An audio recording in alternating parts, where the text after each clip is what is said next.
Hello friends, I am Chevee. Welcome to my shed. How are you doing today? How is life in your world? How's things where you are? I hope everything's okay. I hope you're not from the East Coast and getting pounded by this hurricane. Wow, ended up way worse than we thought, and whew, it's pretty terrible what happened in North Carolina. So hopefully we can get some aid down there and get people helped out. The storm is currently sitting over top of West Virginia right now, but it's died. Like, it died out really quickly once it hit the mountains.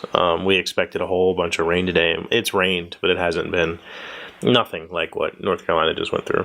So it's here, but whatever. Today is day 3 or something of me tapering off my SSRI, my Lexapro. And I can tell you it's weird. I feel really weird right now. I feel really disconnected. And everything's a little bit confusing. Not in like any dramatic way. I can still think and I can still function. And I can still do my job and write code and do all that stuff. But everything is a little bit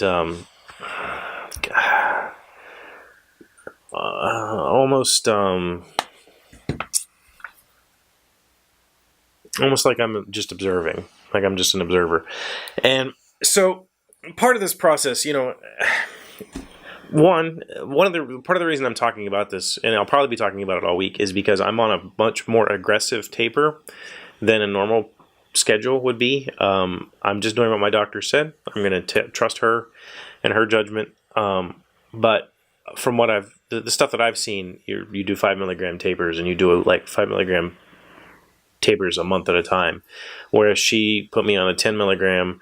I went from 20 to 10, and she went me on that for 2 weeks, and then down to 5, and then that's it. So like a month of tapering, and that's it, and that's pretty aggressive. That being said, I wonder how much of what I'm currently feeling emotionally and physically is placebo. I wonder if a lot of it is created from my perception that I'm tapering. I'm half dosing myself and stuff right now. If that's causing some of the symptoms, I don't know for sure. I do know that my head doesn't feel right, and it's very familiar feeling when you miss doses. So I'm pretty confident in saying that there is significant physical withdrawal. If you miss a dose of Lexapro, it's not too bad. If you miss 2, it's pretty bad. And the way I feel right now is about that same feeling. The only way I could really describe it to you is congestion, but in my skull, not in my sinuses. And that's weird to say because there's no nerves in here. Your brain doesn't have I can't feel the pressure, but it feels very much like congestion. I don't know how to describe it. The good news is I don't feel even remotely anxious. I don't feel even remotely depressed or suicidal or anything like that.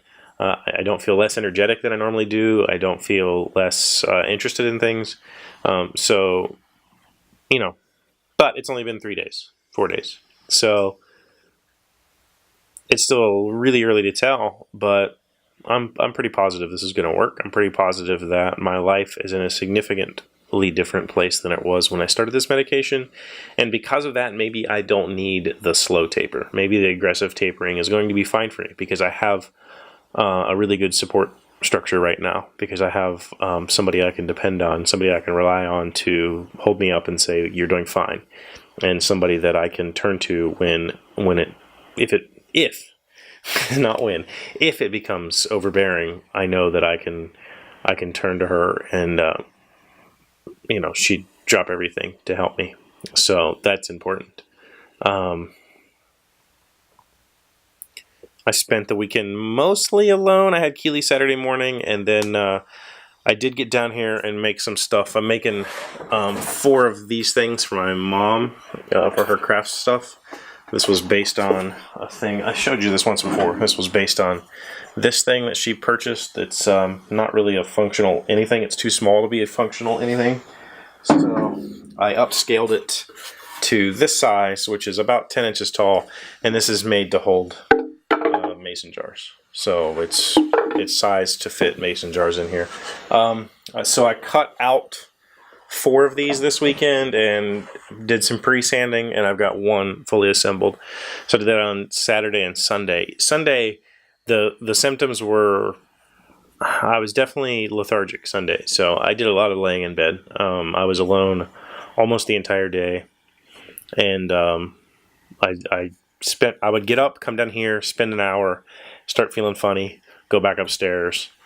We had Keely's soccer game on Saturday or Sunday, so I did get to go to that. But I had my mother-in-law drive because I just didn't feel like I should be driving, and then I came back and kind of finished all that up. So spent the weekend mostly alone, but it worked out pretty well for me. It gave me a chance to just kind of not feel like I needed to entertain and relax. So I'm alone tonight, which is different, but it's okay. It's I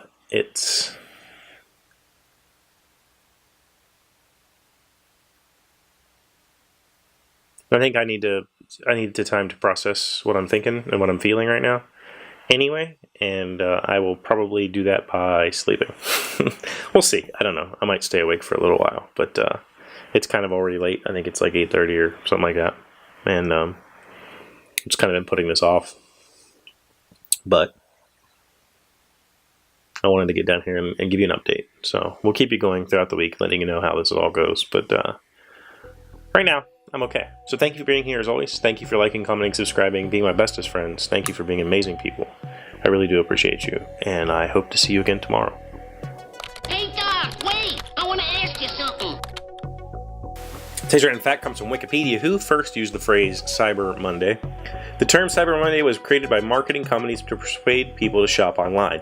The term made its debut on November 28, 2005, in a shop.org press release entitled Cyber Monday quickly becoming one of the biggest online shopping days of the year.